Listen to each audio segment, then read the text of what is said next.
and they have the mandate to execute, which is provided for under the Constitution. Shadrach Miti, KTN News.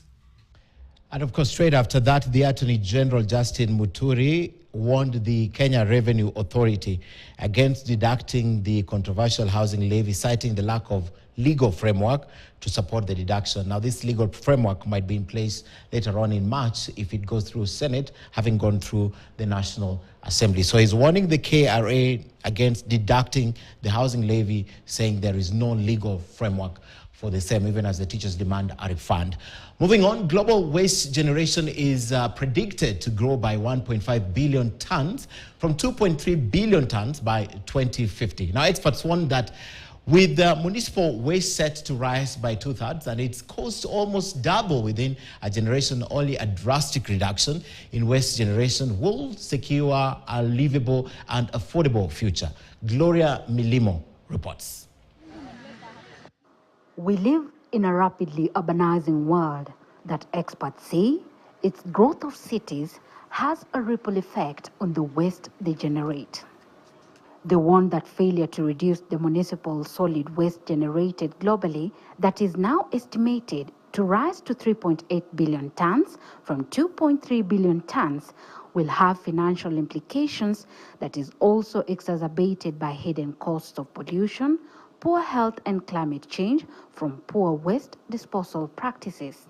The experts who spoke during the launch of UNEP Global Waste Management Outlook 2024 at the ongoing United Nations Environment Assembly UNEA 6 say the world needs to shift to a zero-waste approach while improving waste management in a bid to prevent significant pollution, greenhouse gas emission, and negative impacts on human health. Unless we take urgent action, total annual cost could almost double as our waste production generation rises. In lower income communities, the vast majority of the waste is food waste, not because people there are generating more food waste, but because there's less of the other stuff.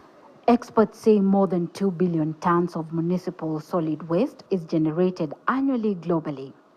Here in Kenya, efforts to reduce this amount of waste continues to take different approaches that aim to sensitize communities on the impact of waste like plastics. We caught up with Nelson Munyiri from Nairobi's Mukuru slum, whose approach to the plastic menace is one of its kind. The plastic monster is a symbolization of showing the amount of waste that we have. First of all, most of it is waste that cannot be recycled. He says the issue of plastic waste cannot be overlooked.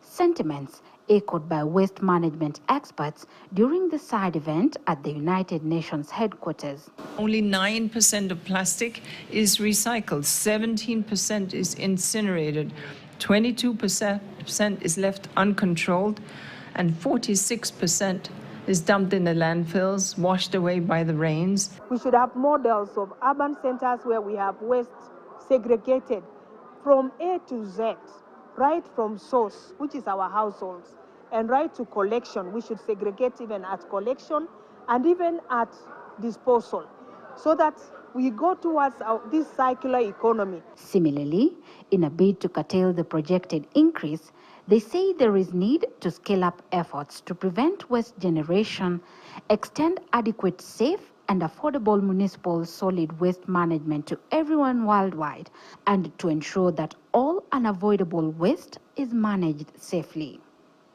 Gloria Milimu, KTN News. Still ahead, government lifts ban on family visits to prisons and correctional facilities. We have the details.